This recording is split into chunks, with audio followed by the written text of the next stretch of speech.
আসসালামু আলাইকুম। ইন্টারনেটে শুধু এই ভাইরাল এফেক্টটা এটা আমিও ট্রাই করলাম। ট্রাই করতে যেয়ে আমি 2 টেবিল চামচের মতো হলুদ নষ্ট করছি। 2 গ্লাস পানিতে আমি এটা করেছি। তো আমি কিন্তু এই হলুদগুলা ফেলিনি, আমি কাজে লাগাইছি। তো আজকে এই হলুদ গুঁড়া এই একটা গ্লাসের হলুদ দিয়ে আমি ডাল রান্না করছি, আর বাকিটা দিয়ে তরকারি রান্না হয়ে যাবে। এতগুলা হলুদ আমি গ্লাসের মধ্যে দিয়েছি। আজকে কিন্তু পেঁপে দিয়ে তেলাপিয়া মাছ রান্না করব, আর এই তেলাপিয়া মাছটা কিন্তু পেঁপে দিয়ে রান্না করলে অনেক মজা হয়। আমি আলুও দিব সাথে। তো আমি ডিপ ফ্রাই করে নিয়ে মাছগুলো চুলা থেকে নামিয়ে নিয়েছি। এখন কড়াইতে তেলের মধ্যে বেশি করে পেঁয়াজ আর ফ্রোজেন টমেটো দিয়েছি, রসুন বাটা 1 টেবিল চামচ, এখানে মরিচ গুঁড়া, ধনিয়া জিরের গুঁড়া একসাথে, আর লবণ আছে।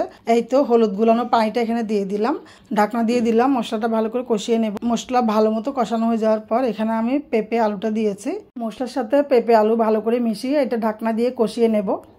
এই সুন্দর বাটিকে 3 পিসটা একদম কম দামে পেয়ে যাচ্ছেন আলহাওয়া পেশনে। এটা হচ্ছে আমার বিজনেস পেজ। আপনারা এই বাটিকে 3 পিসটা পাওয়ার জন্য আমার টিকটক আইডিতে মেসেজ করতে পারেন, অথবা আমার ফেসবুক পেজে মেসেজ করতে পারেন। এই তো মশলার মধ্যে পেঁপে আলুটা ভালো মতো কষানো হয়ে গেছে। এখন আমি দিয়ে দিচ্ছি পরিমাণ মতো পানি, আর পানি দেওয়ার পরে আমি এখানে মাছটাও দিয়ে দিব। যেহেতু আমি খুব ভালো করে পেঁপে আলুটা কষিয়ে নিয়েছি, তো এখন এই মাছটা দেওয়ার পরে ঢাকনা দিয়ে মিডিয়াম হাই আছে এই ঝোলটা শুকানো পর্যন্ত রান্না করব। আমি সবসময় মাছের মধ্যে 2 বার ঝোল দিই।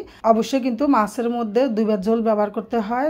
এক ঝোলে যদি মাছটা রান্না করেন তাহলে কিন্তু স্বাদটা কম হয়। তো আমি সবসময় এভাবে রান্না করি, আমার কাছে এটাই ভালো লাগে। আমি 4-5টা কাঁচামরিচ দিয়ে দিলাম। এরপরে এখন ঢাকনা দিয়ে মিডিয়াম হাই আছে পেঁপেটা সিদ্ধ হওয়া পর্যন্ত রান্না করব।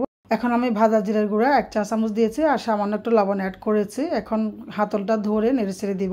আমি কিন্তু পুরো ঢাকা সিটিতে বার্থডে কেকের অর্ডার নিয়ে থাকি।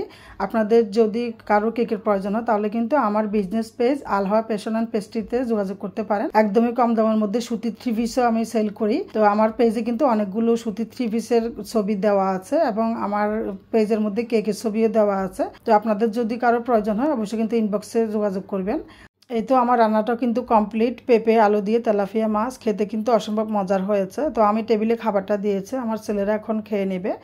এই তো আরও 1 গ্লাস কিন্তু হলুদ মিশানো পানি রয়ে গেছে, এটা পরের দিন রান্নায় ব্যবহার করব। অনলাইনে একটা আমের অর্ডার করছিলাম, আম রূপালি অর্ডার করছিলাম, তো আমটাও চলে আসছে। আর এখন খুলবো না, এটা 2 দিন পরে খুলতে বলছে। এদিক দিয়ে গোসল করে আমি কাপড় চোপড় ধুয়ে নিয়েছি। এরপর জোহরের নামাজটা আদায় করে নিচ্ছি। তো নামাজ কালাম শেষ করে আমি খাওয়া দাওয়া করবো। এই তো আমি কাপড়গুলো বারান্দা দিয়ে দিলাম। তো আমার ভিডিওটা আজকে এখানে শেষ করলাম। সবাই ভালো থাকবেন। আমার ভিডিওগুলো যদি ভালো লাগে প্লিজ ভিডিওতে একটা লাইক দিবেন। আল্লাহ হাফেজ।